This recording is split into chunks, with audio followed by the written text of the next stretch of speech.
Hello, this is Daniel Joseph Eckel here in Beijing, China, and this is my fourth field experience for School and Society EDU 541.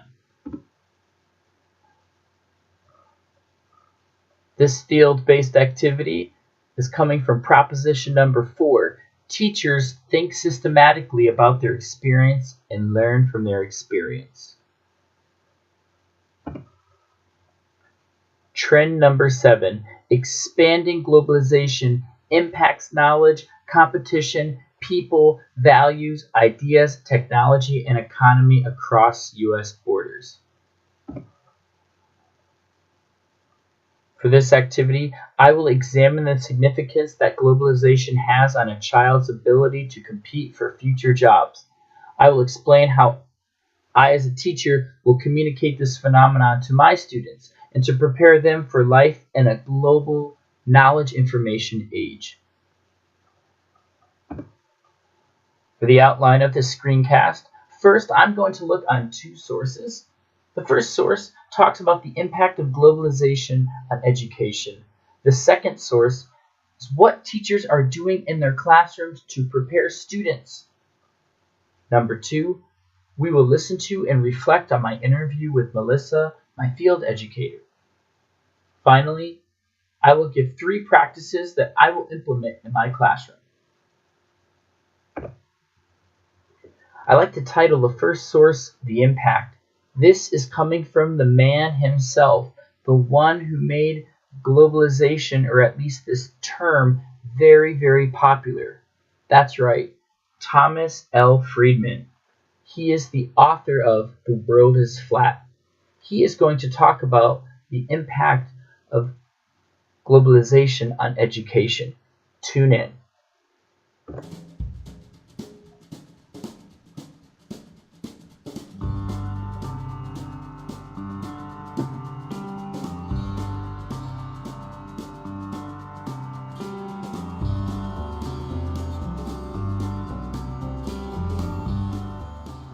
Hi, I'm Thomas Friedman. I'm the Foreign Affairs columnist for the New York Times and also the author of The World is Flat.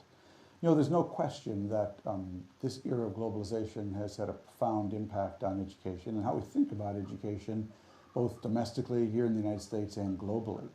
The way I would really summarize the biggest change is that as a result of the really state of global competition, the absence of walls, average is over now. I think that's the biggest socioeconomic change that our society has been hit by in the last decade or so. What I mean by that is that every boss today, he or she has access to above average automation, above average software, above average robotics, above average cheap labor, and now even above average cheap genius.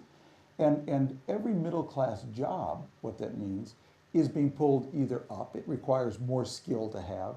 Think of a story we had in the New York Times recently about dairy farms in upstate New York now using robots to milk their cows. So if you were an average farmhand in a dairy farm in upstate New York 15 years ago, you probably needed no college education or maybe a little bit of agronomy or husbandry. Today, you need to know software and computing in order to milk a cow. So every middle class job is being pulled up. It's being pulled out. It requires more people, robots, machines, and software can compete for it, and it's being pulled down. It's being outsourced to history, made obsolete faster and faster. So because of that, wherever you are now, you're going to need more skill. That thing that sustained the American middle class for the 50 years after World War II, that thing called the high-wage, middle-skill job, that's really disappeared. There's only now going to be a high-wage, high-skill job. And so the challenge that poses, I think, for educators everywhere, but particularly here in the United States, is that we need to bring our bottom to our average so much faster. That is to say that if you don't finish high school able to acquire some form of post-secondary education, you're going to be really stressed in finding any kind of employment that will sustain a middle-class lifestyle. That's just going to be much, much harder today. And at the same time, we need to bring our average to the global heights because you're now competing with people more and more from every locality in the world that can get on the network. And so that's a whole nother challenge. So the first is the challenge of more of the 3 R's, more reading, writing, and arithmetic to bring our bottom to our average. And the second is a challenge more of the 3 or 4 C's, what Tony Wagner at Harvard calls creativity, communication, collaboration, and critical thinking. But either way, everyone is going to have to up their game to relearn, re-engineer, retool, I think much faster, more often, in order to sustain a middle-class lifestyle in this increasingly flat and fast world.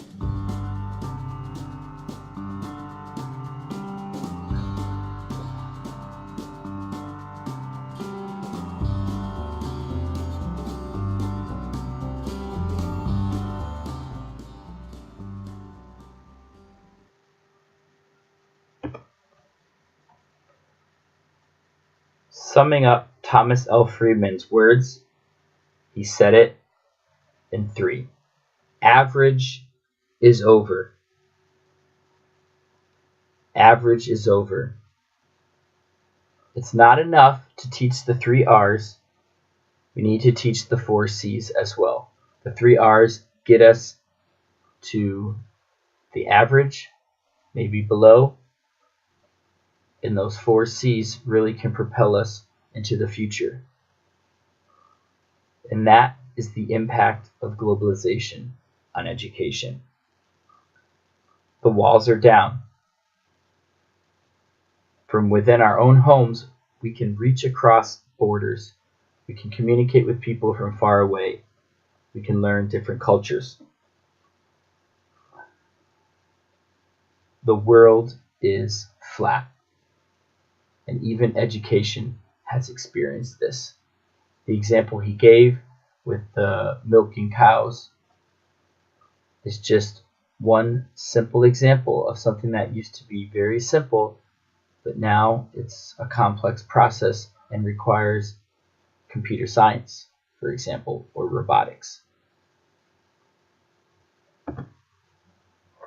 The second article I want to talk about is from Education Week, and it's from Ariel Ticknor Wagner, August 3rd, 2016. Summing up what she said, students need to work in this world more than ever. It is more interconnected than ever before. Teaching students to participate in the global community is more than just 21st century skills. Wow. Thomas Friedman said 3 R's, 4 C's. She is saying there is more. Teachers need to be teaching appropriate attitudes like openness and respect, knowledge on global issues, skills like languages. And to summarize all she said, I decided to put my own phrases within this context. Teachers should walk the talk by connecting with other teachers from around the world. If we expect our students to be global citizens, we as well need to learn from other teachers from around the world. And now there is nothing easier than simply turning on a computer and finding, for example, a professional learning network with teachers from different countries. She also offers 3 classroom strategies. Number 1, integrate global topics and perspectives across content areas. Text from other cultures, for example. Number 2, provide opportunities for authentic engagement with global issues. For example, students could be engaged in service projects within the school, within the local community, even across borders. And number 3, connecting the global experiences of students and teachers to the classroom. Through photos, through artifacts, anything can be used to connect all the experiences that the students have outside the classroom, maybe from around the world, and bring it in the classroom.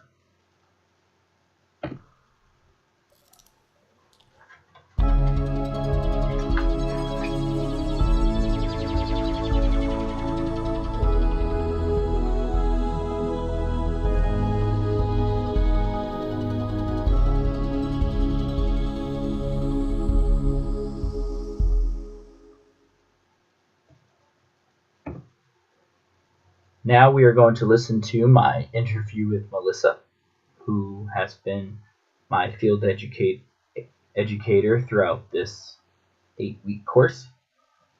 Let's listen to points that she makes that correlate with what was previously mentioned and other valid points she makes that weren't mentioned.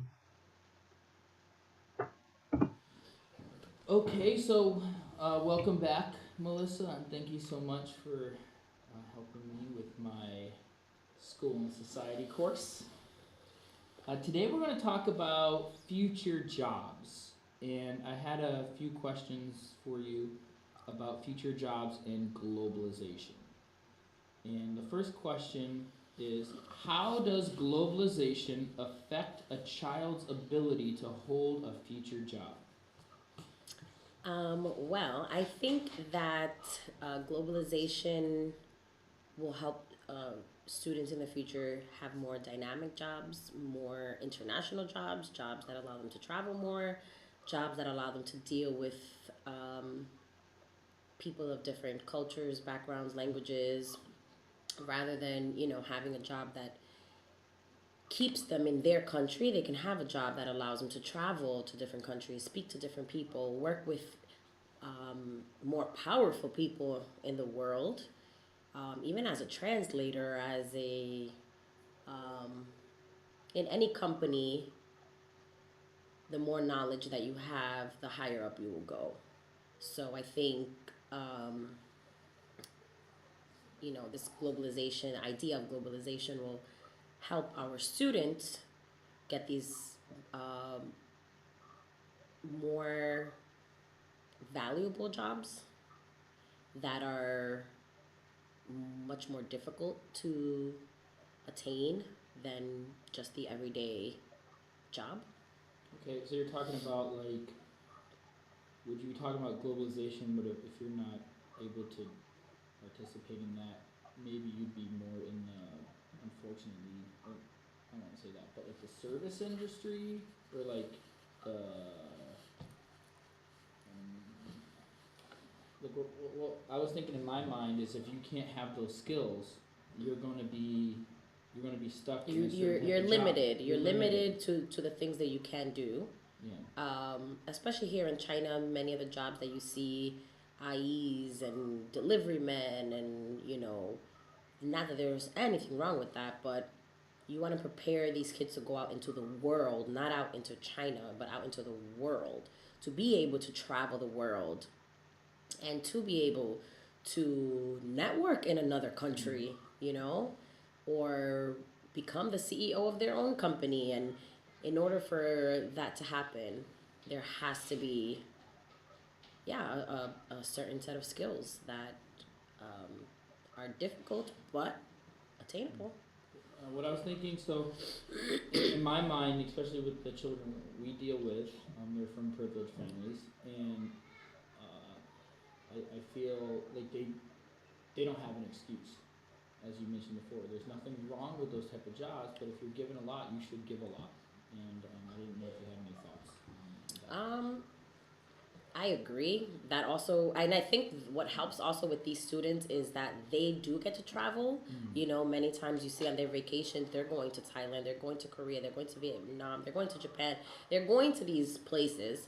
Many of them have been to America before, they've been to Europe. So at least they do get the opportunity as children to not only hear about it, but also firsthand witness it, which I think is great. And I think that absolutely does help with this idea of globalization.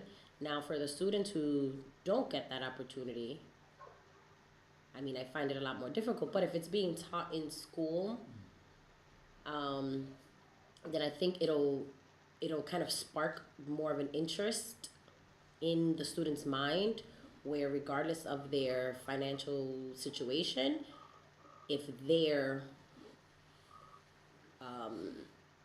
if they have this desire to broaden their own horizons, then they will. Okay, and I have so one more question is, how as a teacher should we in a classroom communicate to our students globalization? Perhaps for example, we deal with the children that a lot of them do travel, but what about the children that don't have that opportunity? How can we prepare them for this globalization? I think just exposing them, having conversations with our students about even something as simple as different jobs around the world, showing students pictures and maps of different places throughout the world, getting students to understand a map itself, first of all, and understand where these places in the world are. How do these places communicate? How do they coexist in one world? And even having a simple conversation with our students about jobs that they can have, taking their interest that they already have and thinking of future jobs that they can have with their interest that will also incorporate globalization. If they like to draw, which many of our students do, maybe they can work for a big animation company, which will allow them to travel and go make movies in other countries. Anything, get them to kind of think, what can I do? How can I make an amazing job out of the hobbies that I already currently have now?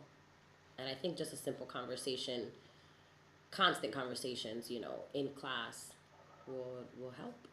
I thought, even though this wasn't a question I planned, a thought that came to my mind is in the States, maybe at least where I'm coming from, the language programs aren't really good. It's like 1 or 2 years and you're done. Whereas you go abroad and children are learning languages, English, all the time. And you can imagine the amount of hours spent learning a language, whereas in the States we're using those hours for maybe something different. Do you think language should have that priority in this Absolutely, world of globalization? absolutely. Not only is it just a benefit to know multiple languages, period, but learning a language is proven to just build brain capacity and to build critical thinking skills. You have to, in your mind, you have to code switch. That's a huge skill that many American students don't have because they only speak one language, and it's such a benefit to teach these students multiple languages. Even if you go to a country and you know very, very, very minimal communication, you can at least communicate a little bit. So it's such. If I would have learned Mandarin before coming out here to China, it would have made my life a lot easier than it is right now. Even a little bit, the simplest form. Um, I think learning languages should absolutely be more of a priority. Okay, well, thank you so much, and You're that is that. welcome. Thank you You're so much, welcome. Melissa. Okay. Yeah, I thought this was a.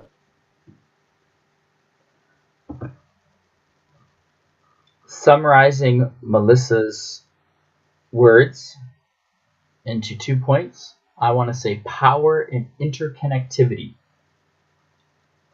Power, dynamic jobs, traveling around the world, understanding and knowing different cultures and languages, being able to work higher up within a company, being able to network in different companies, having the opportunity to go to different places. This certainly is power.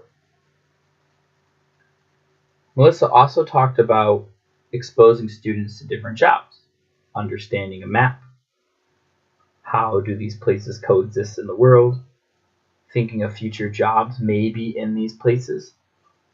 And this is interconnectivity. Students can prepare for future jobs in different places without actually going to those places through the power of technology.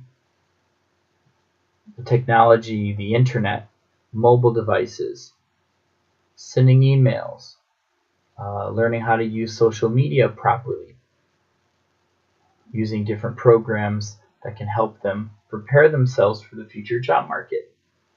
Investing their time not just in the 3 R's, but also the 4 C's, as well as the different points previously mentioned in the second resource. This is imperative for us to help our students become true global citizens. Finally, the last point that I brought up, language. Students from different countries around the world are learning English, and not just English, they're learning other languages. Some young students can speak 3, 4, 5 different languages. The students in the States that grew up in their local community and attended the school and only got a riff-raff language program because it's required are just wasting their time. It needs to be serious. Language is powerful, and students need to engage in that. It will help them have a more global view of the world.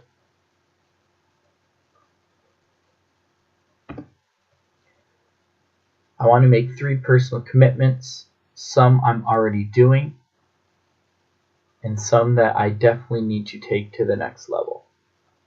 Number 1, IB training, the International Baccalaureate, especially about international mindedness.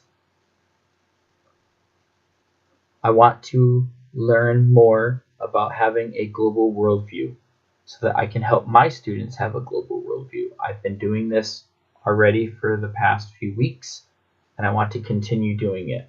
Currently, I've been doing PYP, but I also want to my goal is to get into DP with the older students. Number 2, integrate global topics and perspectives within my weekly lesson plans. Don't just throw global topics in the lesson at the spur of the moment, but really think hard of some lessons that can help my students in their current situation become more global, better global citizens. Finally, and this comes from Dr. Geneva Gay, utilize symbolic curriculum to share the world with my students, to make my classroom a little UN, to make my classroom inviting for my students because of their own culture, but as well make my students know the world because of what's up on the walls in my classroom, what images I portray, what videos I show, what texts I use. Different ideas that can help my students think on their own about having an international mindset, having a global world view.